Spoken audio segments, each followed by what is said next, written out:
آپ نے کیوں انہیں خدا بنایا ہوا ہے کہ امریکہ فیصلہ کرے گا کہ ہندوستان غلط ہے، ہم امریکہ کے سامنے مقدمہ نہیں. Who the hell America is؟ اوقات کیا ہے ان لوگوں کی کہ 20 سال ہم نے انہیں وہاں سے مار کے گرایا ہے.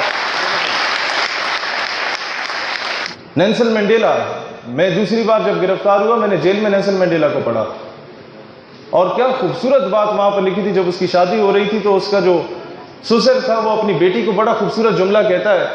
وہ کہتا ہے کہ my daughter you're going to marry a person who has already been married to a struggle. تم ایسے شخص سے شادی کرنے جا رہی ہو جس نے پہلے سے ہی اپنی زندگی کا ایک رشتہ جدوجہد کے ساتھ جوڑ دیا جو غلامی سے آزادی کی جدوجہد ہے. تو ایسے لوگوں کو جیل میں پڑھنے کا شرف حاصل ہوا. اب میں کانسیپٹ سمجھانے کی طرف آپ لوگوں کو آؤں گا. نیلسن منڈیلا کامیاب کیوں ہوا؟ غالباً 27 سال جیل میں رہا، جلسے سے خطاب کر رہا تھا اور دوران خطاب اسے گرفتار کر دیا گیا تھا اور 27 سال جیل کی چکی میں رکھا گیا. 27 سال کے بعد جب وہ رہا ہوا تو سب سے پہلے کہاں گیا؟ ماں باپ کے پاس، بچوں کے پاس، رشتہ داروں کے پاس؟ نہیں، وہ اسی جلسہ گاہ میں گیا.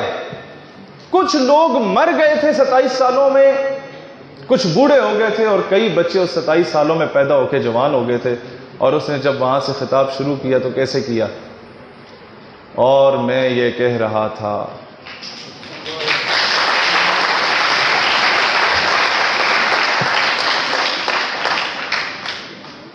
جدوجہد یہ ہوتی ہے.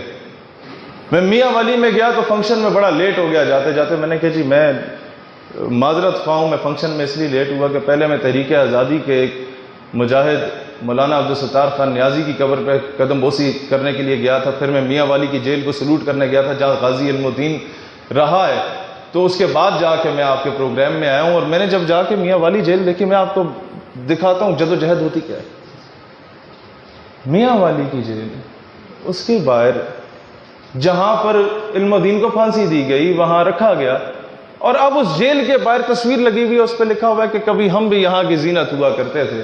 روزانہ پولیس والے آ کے اسے سلوٹ مار کے جا رہے ہوتے ہیں، ایک قیدی کو جسے مجرم بنا کے لایا گیا تھا.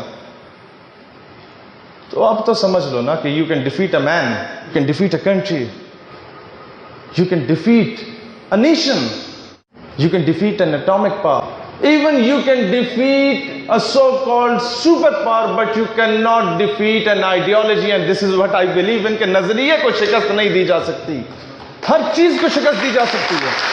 ایٹمی قوت کو شکست دی جا سکتی ہے، قوموں کو نیست و نابود کیا جا سکتا ہے، صوبوں کو تقسیم کیا جا سکتا ہے، لیکن نظریہ، جدوجہد، اسے شکست نہیں دی جا سکتی. سر سید احمد خان نے انگریزوں سے پیسہ لیا 1857 کی جنگ آزادی کے بعد کہ تم یہ مسلمانوں کے بچوں کو مار رہے ہو، ان کے پاس تو کھائی بیلچہ ہے، یہ پھر بھی تم پہ حملہ کر دے گا، مسلمان بڑی عجیب قوم ہے، اس کو اپنا غلام بناؤ. کیسے بناؤ؟ اب کانسیپٹ دیکھو سر سید کا، کیا کمال کا کانسیپٹ ہے، کس طریقے سے انگریز کے ہتھیار سے اس کو شکست دی سر سید احمد خان نے. انہوں نے کہا کہ تم اس کو شکست دو گے تو کیسے دو گے؟ تم اسے اچھا تعلیمی ادارہ بنا دو، انگریزی سکھاؤ، پینٹ کوٹ ٹائی پہنا دو، یہ تمہارے غلام ہو جائیں گے. اب انگریز نے تو سال میں ایک بار وزٹ کرنا ہوتا تھا ان جامعات کا جو علی گڑھ یا باقی صورت میں سر سید کو بنا کے دی گئی تھی. باقی سال کے 364 دن سر سید ان نوجوانوں کو بتاتا تھا کہ جب یہ انگریز صاحب آئیں اور تم نے کھڑے ہو کے گڈ مارننگ سر بولا، اور سر ہاؤ یو بھی بولا، اور سر آئی ایم فائن بھی بولا، اور چاپلوسی بھی کی، یہ کیوں کی؟ کیونکہ ہمارے اندر کی غیرت مر گئی ہے. اپنے آپ کو اس قابل بناؤ کہ تمہیں دوبارہ ان کے لیے کھڑا ہونے کی ضرورت نہ پڑے. اسی انگریز سے آج کا دور ہوتا تو اربوں ڈالرز کی انویسٹمنٹ تقریباً سر سید نے لی تھی. اسی انگریز سے انویسٹمنٹ لے کے تعلیمی ادارے بنائے اور بغاوت کی روح کو بیدار کیا، لیکن فوت ہو گئے. پاکستان بننے سے 50-60 سال پہلے ہی سر سید نے کیا حاصل کر لیا؟ کچھ بھی نہیں کیا، بس عمارتیں کھڑی کرتا رہا. بھائی زندگی ضائع کر دی نا.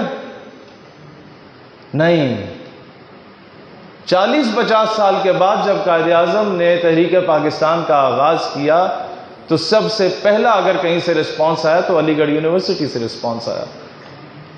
اور پھر کیا ہوا؟ پھر یہ ہوا کہ دانشور اٹھے. ہر علاقے میں دانشور ہوتے ہیں جناب. آج کے دور میں تو ماشاءاللہ پتھر اٹھاؤ درمیان سے دانشور اٹھ رہا ہوتا ہے. تو انہوں نے کہا کہ تمہیں پتہ ہی ہے جناح جو ہے یہ تمہاری زندگی کا 1 سال ضائع کر دے گا، اس کے پیچھے نہ چلو، یہ بیوقوف بنا رہا ہے تمہیں، تمہاری تعلیم ضائع ہو جائے گی۔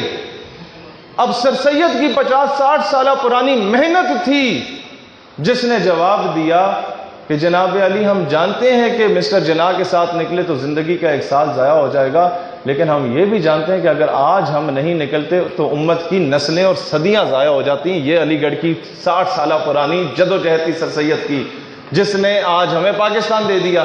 یہ لانگ ٹرم میئر اب کیا ہوا؟ سر سید نے تو پھر بھی پاکستان نہیں دیکھا، تو کیا فائدہ اس کی جدوجہد کا؟ میں 2 مہینے پہلے حیدرآباد میں گیا اپنے پارٹی کے سلسلے میں، تو وہاں جس شخص نے مجھے ویلکم کیا وہ سر سید احمد خان کا پوتا تھا۔ میں نے اسے کہا کہ شاہ صاحب، سید احمد رشید اس کا نام ہے، میں نے کہا جی تمہارے دادے نے تو پاکستان نہیں دیکھا۔ کہتا کوئی مسئلہ نہیں، میں نے تو دیکھا ہے نا۔ تو آج تم جدوجہد کرو، ہم آزاد اور خود مختار پاکستان دیکھیں نہ دیکھیں، ہماری آنے والی نسلیں ضرور دیکھیں گی انشاءاللہ تعالی۔ ہم کشمیر کو آزاد دیکھیں نہ دیکھیں، ہمارے آنے والی نسلیں ضرور دیکھیں گی انشاءاللہ۔